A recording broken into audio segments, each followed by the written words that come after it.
So hey guys, welcome back to another video of BTTH and I hope कि तुम लोग बहुत ही ज्यादा अच्छे मजेदार मूड में होगे। सो हमारे लास्ट पार्ट में हमने देखा था कि वहाँ पे याओ यान और मास्टर याओ लाओ दोनों मिलके सीधा हॉल ऑफ सोल के मेन हॉल में घुस जाते हैं और ऐसी तबाही मचा देते हैं कि लिटरली वहाँ पे फर्स्ट याओ शेन को भी पर्सनली आना पड़ता है। वहाँ पे हम देखते हैं कि याओ यान अभी तक अपनी पीक पावर का यूज भी नहीं करता, फिर भी वो इस बंदे को खत्म करने ही वाला था। लेकिन तभी वहाँ पे हम देखते हैं कि हॉल ऑफ सोल का जो डेप्यूटी मास्टर है वो एंट्री मार लेता है और अब आगे जो होता है वही से आज का एपिसोड शुरू होता है। सो मीन्स हमारे इस एपिसोड का स्टार्टिंग में ही हम देखते हैं कि हॉल ऑफ सोल का जो डेप्यूटी मास्टर था वो जब यहाँ पर याओ शेन की ऐसी हालत देखता है तो वो हंसते हुए कहता है कि एक नंबर के यूजलेस के साथ ऐसा ही होना चाहिए। फिर वो शाओ यान की तरफ देखकर मन में सोचने लगता है कि मैं किसी एक आउटसाइडर को ये कभी हक नहीं देता कि वो मेरे किसी मेंबर की जान से मारे, और अगर वो मेरे दुश्मन हो तो बिल्कुल भी नहीं। तभी वो याओ यान से सीधा कहने लगता है कि आखिर तुम्हारी हिम्मत कैसी हुई कि तुम यहाँ मेरे घर के दरवाजे तक आ चुके हो। अब यहाँ पे जो ओल्ड मैन था उससे याओ लाओ कहती है कि अब क्योंकि हमारे वाइस मास्टर आ चुके हैं तो अब तुम में से कोई भी यहाँ से जिंदा बाहर नहीं जाएगा। ये कहते हुए वो सीधा अपने वाइस हॉल मास्टर के पास पहुंच जाता है और उन्हें जाते जाते कहने लगता है कि शुक्र है कि आप वक्त रहते आ गए। यहाँ पे हम देखते हैं कि डेप्यूटी मास्टर की लिटरली सटक जाती है। वो उसकी गर्दन को पकड़ते हुए कहने लगता है कि इस जगह की जिम्मेदारी तुम पर सौंपी गई थी और इसे प्रोटेक्ट करना तुम्हारी रिस्पॉन्सिबिलिटी थी, तो आखिर तुम इसमें इतना फेल कैसे हो सकते हो। ये कहते हुए वो उसे दूर पटक देता है। यहाँ पे याओ यान और मास्टर याओ लाओ ये सब देखकर ज्यादा शॉक्ड नहीं होते क्योंकि उन्हें पता है कि हॉल ऑफ सोल हमेशा से ऐसे ही काम करता है, अपनी ही लोगों को भी बिना सोच समझ के डिस्कार्ड कर देता है। इस दौरान हम उस बेचारे ओल्ड मैन को देखते हैं जो घबरा के कहता है deputy hall master please please मुझे माफ कर दीजिए, और तभी जो वाइस हॉल मास्टर है वो ठंडी सी स्माइल के साथ कहने लगता है कि सोचा नहीं था कि स्काई मैंशन तुम लोगों को इतनी कड़ी टक्कर दे पाएगा। यहाँ पे हम देखते हैं कि उसकी बातें सुनते ही शाओ यान के दिमाग में सबसे पहले जी यान का ख्याल आता है क्योंकि इस पूरी जगह का स्पेस को उसने ही सील कर रखा है, तो आखिर ये बंदा अंदर आया तो कैसे आया। तभी उसके मन में डाउट आता है कि शायद जी यान के साथ कुछ बुरा हो चुका है, लेकिन याओ यान फिर भी सबसे बेस्ट पॉसिबिलिटीज सोचने की कोशिश करता है क्योंकि पैनिक करने से कुछ नहीं बदलेगा। तभी ये डेप्यूटी मास्टर उससे कहने लगता है याओ यान तुम भूल रहे हो शायद कि तुम्हारे फादर की जिंदगी इस वक्त मेरे हाथ में है। इस पे याओ यान तुरंत चिल्लाता है खबरदार जो तुमने उनके साथ कुछ भी करने का सोचा, जिस पर वो बंदा हंस के कहने लगता है आखिर मैं क्यों नहीं कर सकता। तुमने हॉल ऑफ सोल का मेन हॉल की ये हालत की है तो मैं तुम्हारे फादर याओ यान के साथ कुछ नहीं कर सकता। हाँ जरूर कर सकता हूँ, क्यों ना करूँ, उसे ऐसे ही छोड़ दूंगा क्या। यहाँ पे हम देखते हैं कि याओ यान अंदर से भड़क उठता है लेकिन मास्टर याओ लाओ तुरंत उसे शांत करते हैं क्योंकि गुस्से में लिया हुआ डिसीजन हमेशा खतरनाक होता है। तभी याओ यान कहता है ठीक है अगर मेरे फादर को कुछ भी हुआ ना तो जो टॉन्ग से एंशिएंट गॉड जेड है ना उसमें गू क्लैन का हाथ में दे दूंगा। ये सुनकर डेप्यूटी मास्टर ठंडी हंसी हंसता है और कहता है नहीं तुम्हें उसका मौका ही नहीं मिलेगा क्योंकि इस बार मैं पर्सनली तुम्हें सोल क्लैन तक घसीट के ले जाऊंगा। ये कहते हुए वो अपने पास से एक ट्रेजर निकालता है और कहता है कि एक बार में तुम्हें वहां ले जाओ, उसके बाद तुम बाप बेटा दोनों रिग्रेट करते रहोगे और वहीं पे सड़ोगे जब तक कि हम तुम्हें अपने हाथों से मार ना देते। यहाँ पे हम देखते हैं कि जैसे ही वो इस ट्रेजर को अनलीज करता है उसके अंदर से एक टेरिफाइंग फोर्स बाहर निकलता है। याओ लाओ याओ यान से कहने लगता है कि इससे हमें थोड़ा केयरफुल रहना होगा क्योंकि ये 3 स्टार डो शेंग की पावर को पोजेस करता है। अब याओ यान और मास्टर याओ लाओ भी अपने डो शेंग की पावर को अनलीज कर देते हैं और पूरा हॉल हिलने लगता है। तभी हम देखते हैं कि डेप्यूटी मास्टर अपने एक एक सील से एक एक चेन को बाहर निकालते हैं। यहाँ पे वो याओ यान की तरफ पॉइंट आउट करते हुए कहने लगता है कि तुम्हें इतने दिन तक जिंदा रहने देना ही एक बहुत बड़ी मेहरबानी समझो मेरी, वरना मैं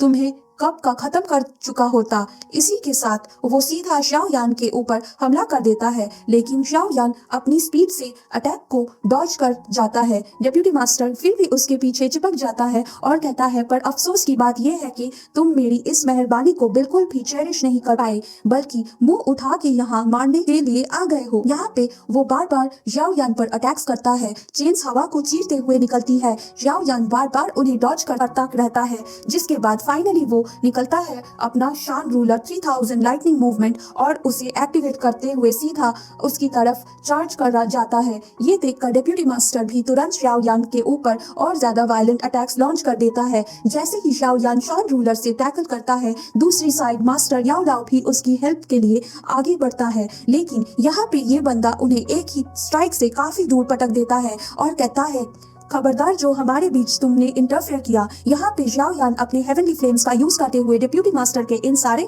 टेंटिकल्स और चेन्स को जला देने की कोशिश करता है, लेकिन वो बंदा एक ही झटके में इन्हें भी निपटाता रहता है। फिर वो उस ओल्ड मैन की तरफ मुड़कर ठंडी लेकिन डेडली आवाज में कहता है, मैं तुम्हें एक आखिरी मौका देता हूँ, जाओ जाके उन्हें रोको, वरना तुम मेरे ही हाथ से यही मरोगे। अब यहाँ पे ये ओल्ड मैन डरते डरते पलट के भागने लगता है, लेकिन जाते जाते भी वो मास्टर याओ लाओ पर एक हमला कर देता है, जिसे मास्टर याओ लाओ काफी दूर तक जा गिरते हैं। अगले ही पल मास्टर याओ लाओ भी अपना रौद्र रूप धारण कर लेता है और इन दोनों के बीच में एक अलग से इंटेंस बैटल शुरू हो जाती है। उन दोनों की टक्कर देखकर xiao yan भी एक पल के लिए शॉक रह जाता है, क्योंकि हॉल ऑफ सोल की ब्रूटलिटी के साथ साथ अब यहाँ पे पूरे पावर हाउस टकरा रहे थे। लेकिन deputy hall master xiao yan को बिल्कुल भी ब्रेक नहीं देता। वो उसकी तरफ देख के कहने लगता है, मेरे ऊपर फोकस करो, और तभी वो अपनी स्पिरिचुअल चेन्स के जरिए से xiao yan पर दे धनाधन हमला करना शुरू कर देता है। xiao yan शान रूलर के साथ उन्हें टैकल करने की पूरी कोशिश करते हुए, लेकिन हम देखते हैं कि डेप्यूटी मास्टर अपनी उन्हीं चेन्स को दोबारा पॉइंट आउट करते हैं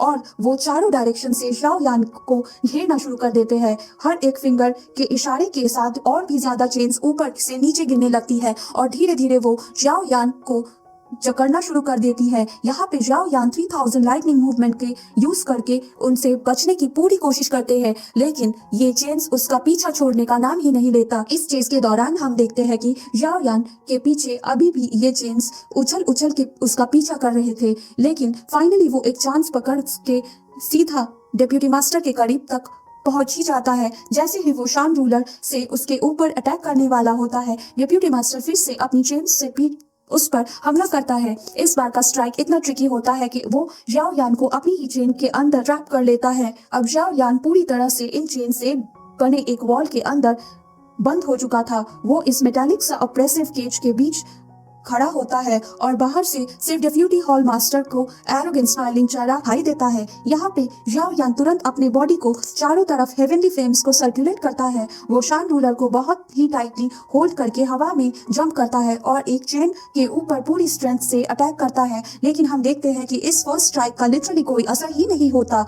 चेन जरा सी भी नहीं हिलती। यह देखकर डिप्यूटी हॉल मास्टर हल्का सा इशारा करता है और उस चेन केज का प्रेशर और टाइट करने लगता है। धीरे धीरे ये केज छोटा होता है और अगले पल इन सारी चेन्स का साइज इतना श्रिंक हो जाता है कि वो पूरी तरह से xiao yan को लपेट लेती है। नेक्स्ट मोमेंट xiao yan खुद को चेन से जकड़ हुआ महसूस करता है। उसका बॉडी हर एंगल से टाइट बन चुका होता है और वो काफी ज्यादा होपलेस फील करता है। यहाँ तक कि उसका शान रूलर भी उसके हाथ से फिसल के दूर गिर जाती है। xiao yan पूरी जान लगा के खुद को छुड़ाने की कोशिश करता रहता है। तब तक डिप्यूटी हॉल मास्टर उसके बिल्कुल सामने आ जाता है। उसके शार्प टेंटेकल्स xiao yan के चेस्ट और फेस के बिल्कुल करीब आकर रुकता है, जैसे अगले पल वो सीधा उसके हार्ट चीर देंगे। इस दौरान हम मास्टर याओ लाओ को देखते हैं, जो यहाँ दूसरी तरफ अपने अपोनेंट को निपटाते ही तुरंत xiao yan को बचाने के लिए भागते हैं, लेकिन डिप्यूटी हॉल मास्टर उनका भी अंदाजा कर लेता है। वो अपने टेंटेकल से उन्हें भी जकड़ लेता है और एक ही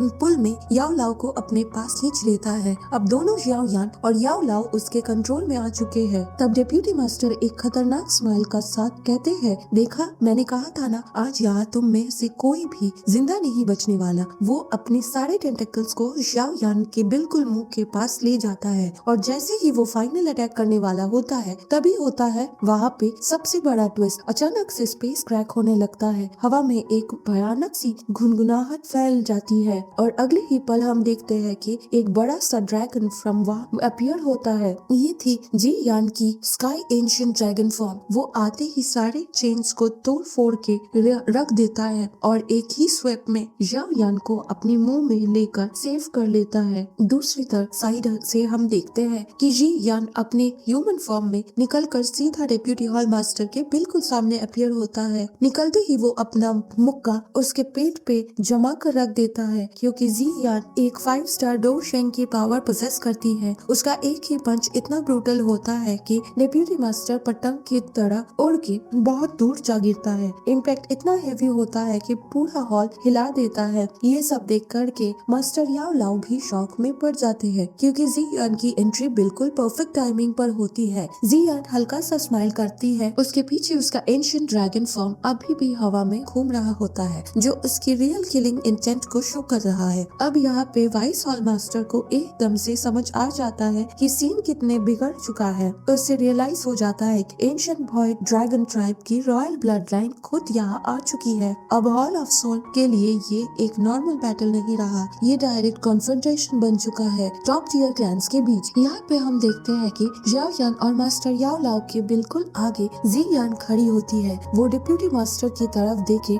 थोड़ी सी इरिटेट वॉइस में कहने लगते हैं, वैसे एक बात बताओ, मैंने इस पूरा एरिया को सील कर दिया था, तो तुम आए तो आए कैसे? ये सुनते ही डिप्यूटी हॉल मास्टर का टोन पूरी तरह चेंज हो जाता है। एक पल पहले जो एरोगेंट किलर था, अब वो काफी ज्यादा रिस्पेक्टफुल होके जी यान से कहने लगता है, ये सब कुछ अब का मामला नहीं है प्रिंसेस, बेहतर होगा आप इसमें ना पड़े। ये हमारा हॉल ऑफ सोल का इंटरनल इशू है, आप इससे दूर रहे वरना खतरा आप पर भी आ सकता है। जी यान आसपास की जगह को देखते हुए ठंडी सांस लेती है और कहती है, ये हॉल ऑफ सोल है। याओ यान ने तो कहा था ना कि वो इस जगह को खून से नहला देगा, तो तुम अभी तक जिंदा कैसे हो? ये कहते ही वो आगे बढ़ के उसका बिल्कुल सामने तक आ जाती है और एक दमदार पंच सीधा उसके फेस पर रख देती है। उसका एक मुक्का लगते ही डेप्यूटी मास्टर उड़ के पीछे की तरफ घिसक जाता है, ऑलमोस्ट उल्टे पैर भागने लगता है। ये देखकर याओ यान हंस के कहता है, अच्छा अब तुझे भागने की पड़ी है। दूसरी तरफ वो बेचारा ओल्ड वन जो पहले डेप्यूटी मास्टर से माफी मांग रहा था, चिल्लाता है, प्लीज वाइस हॉल मास्टर, मुझे यहाँ छोड़ के मत जाइए। डेप्यूटी मास्टर अपने टेंटेकल से उसे पकड़ लेता है और उसे भी साथ खींचता हुआ भागता है। तब तक जी यान उनके बिल्कुल पीछे तक पहुँच चुका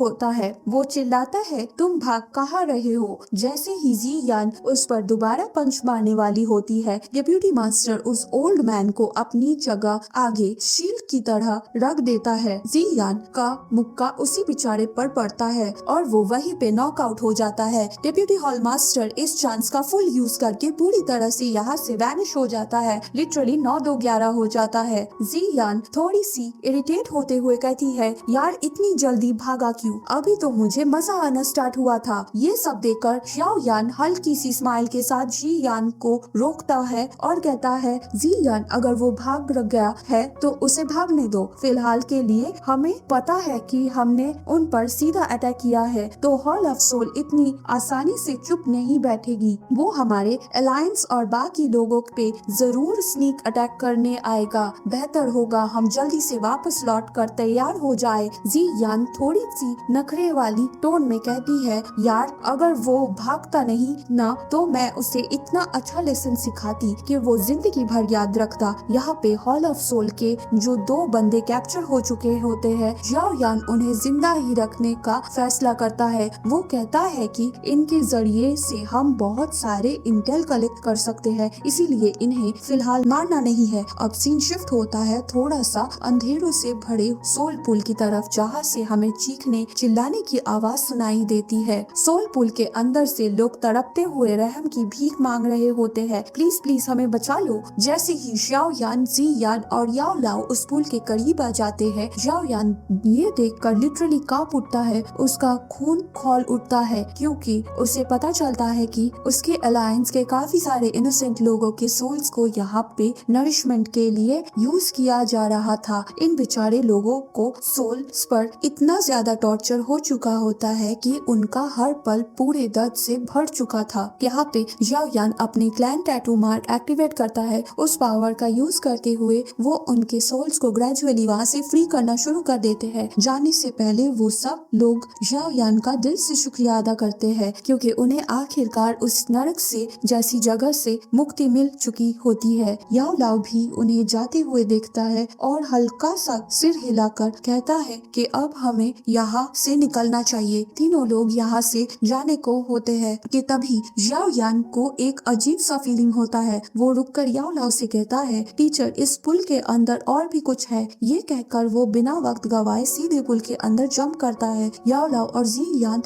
उसे अचानक डूबता देखकर शॉक हो जाते हैं, लेकिन याओ याओ अपनी इंट्यूशन फॉलो कर रहा होता है। अब हम देखते हैं कि याओ यान धीरे धीरे इस पुल की गहराई में उतरता चला जाता है। अंधेरा, प्रेशर, क्रीपी सी स्पिरिचुअल आवाज़ें सब मिलकर एक हॉरिफाइंग एटमॉस्फेयर क्रिएट कर रहा होता है। काफी देर नीचे जाने के बाद वो एक ऐसी जगह पर पहुंचता है जहाँ पे एक जायंट जॉइंट सा पर्ल टाइप ऑब्जेक्ट लटक रहा होता है। इतनी ज्यादा मिस्टीरियस लग रही होती है कि एक सेकंड के लिए याओ यान भी चुप हो जाता है। जैसे ही वो इस पर्ल को और करीब से देखने की कोशिश करता है कि वो धीरे धीरे अपने ऊपर का कंट्रोल ही खोने लगता है। जब वो थोड़ा नॉर्मल होता है तो हम देखते हैं कि याओ यान अब उस पर्ल को और भी ज्यादा मिस्टीरियस नजरों से देख रहा होता है। याओ यान अपनी पावर का यूज करके इसके अंदर झांकने की कोशिश करता है, देखना चाहता है कि इसके कोर में क्या छुपा है। जैसे ही वो अपना हाथ आगे बढ़ाकर इस पर फोकस करता है, उसे एक और शॉकिंग चीज नजर आती है। इसके अंदर का ना जाने कितने सोल स्ट्रैप है। जैसे ही उसका डिवाइन सेंस इसके अंदर इंटर हो करता है, वो एकदम से एक अलग ही वर्ल्ड जैसी जगह पर महसूस करता है। यहाँ पे मिलियंस ऑफ सोल्स ट्रैप होते हैं जो सब एक ही बात रिपीट कर रहे होते हैं, प्लीज प्लीज हमें बचा लो। हर तरफ सिर्फ दर्द, क्रीम और डिस्पेयर का माहौल होता है। यहाँ पर याओ यान बिल्कुल अपना कंट्रोल खो देने के करीब पहुँच जाता है। जब वो ऑलमोस्ट कोलैप्स करने वाला होता है तभी पीछे से एक फेमिलियर फोर्स उसे एक झटका देकर बाहर खींच लेती है। याओ लाओ यहाँ पर अपीयर होते हैं और उसे होश में लाने की कोशिश करते हैं। अगले शॉट में हम देखते हैं कि याओ यान वापस उस पर्ल को बाहर ला चुका होता है, सांस फूली हुई, आंखों में शॉक, और याओ लाओ उसके साथ ही खड़ा होता है। याओ यान धीरे धीरे संभालते हुए हैवी सांस लेकर कहता है, मास्टर ये क्या था? याओ लाओ थोड़ी सीरियस वॉइस में एक्सप्लेन करने स्टार्ट करता है, जो तुमने देखा वो उसे सोल एसेंस कहा जाता है। उसके चेहरे पे स्टिल सीरियसनेस होती है। वो याओ लाओ की तरफ देखकर कहता है, मास्टर अब हमें यहाँ से निकल जाना चाहिए। दोनों एग्री करते हैं और तीनों लोग वापस सरफेस की तरफ निकल पड़ते हैं। सीन वापस शिफ्ट होता है फॉलिंग स्टार पवेलियन के अंदर, जहाँ पूरा हॉल एकदम लाइवली वाइब से भर चुका होता है। यहाँ पे हम देखते हैं कि याओ यान से बाकी सारे दोस्त भी उसे सही सलामत देखकर बहुत ज्यादा खुश होते हैं। उनके चेहरे पर रिलीफ क्लियर दिख रहा होता है। इसके साथ ही पिल टावर के मास्टर और फ्लावर सेक्ट के लीडर भी अपनी तरफ से अप्रिशिएशन देते हुए कहते हैं, वाकई ये हमारी पहली प्रॉपर जीत है। मास्टर फेंग याओ यान के पास आकर कहता है, वैसे मैं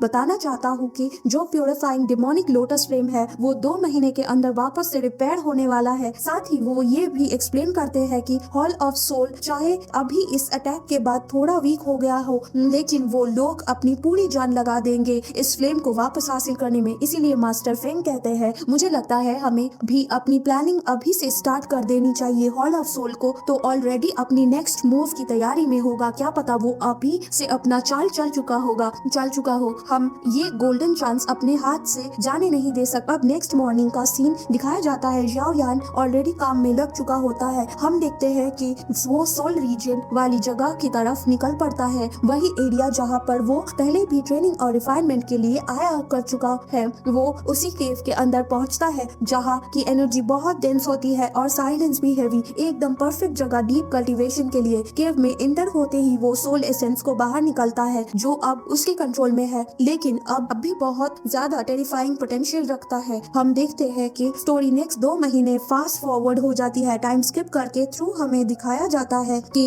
इन 2 मंथ्स के दौरान अलायंस के काफी सारे मेंबर ऑलरेडी उस जगह की तरफ पहुंच चुके हैं जहां purifying demonic lotus flame emerge होने वाला है। दूसरी तरफ हम वापस से केव के अंदर कट करते हैं। याओ यान अभी भी उसी केव में डीप कल्टीवेशन स्टेट में बैठा होता है। वो लगातार सोल एसेंस को रिफाइन और एब्जॉर्ब कर रहा होता है। हर सेकंड उसके आसपास की स्पिरिचुअल एनर्जी और हेवी और ज्यादा वायलेंट होती जा रही होती है, लेकिन अपने हाथों में एक नई एनर्जी को क्लियरली फील कर पा रहा होता है। जैसे ही वो नजर उठाकर आसपास देखने की कोशिश करता है, उसे लगता है कि जो कुछ भी उसके आसपास है सब एक बिल्कुल ही डिफरेंट तरीके से नजर आ रहा है, जैसे वो इन चीजों के अंदर तक देख सकता हो। ये देखकर याओ यान खुद अपने ही विजन पर थोड़ा स्टन्ड हो जाता है। कंफर्म करने के लिए वो तुरंत अपने बॉडी से सोल फॉर्म में बाहर निकलता है। जैसे ही उसका सोल फॉर्म बॉडी से अलग होता है, हम देखते हैं कि उसका सोल अब 7 कलर्स की लाइट पे पूरी तरह से घिरा हुआ होता है। एक डिवाइन जैसा ग्लो। याओ यान अपनी सोल फॉर्म में केव के बाहर निकल जाता है और बहुत दूर तक ट्रैवल करना शुरू कर देता है। वो हवा में फ्लाई करते करते वहाँ की छोटी बड़ी याद वादियों, पहाड़ों, प्लेन सब के ऊपर से गुजरता है। जहाँ से वो गुजर रहा होता है वहाँ की हर चीज उसे बिल्कुल अलग नजरिए से दिख रही होती है, चाहे वो बेजान पत्थर हो, पेड़ हो या फिर कोई जिंदा इंसान या बीस्ट, वो सब के अंदर तक देख पा रहा होता है, जैसे उनका कोर स्ट्रक्चर उसके सामने ओपन हो। ऐसे ही करते करते याओ यान काफी सारे रीजन कवर कर लेता है, जैसे मैप स्कैनिंग हो रही हो।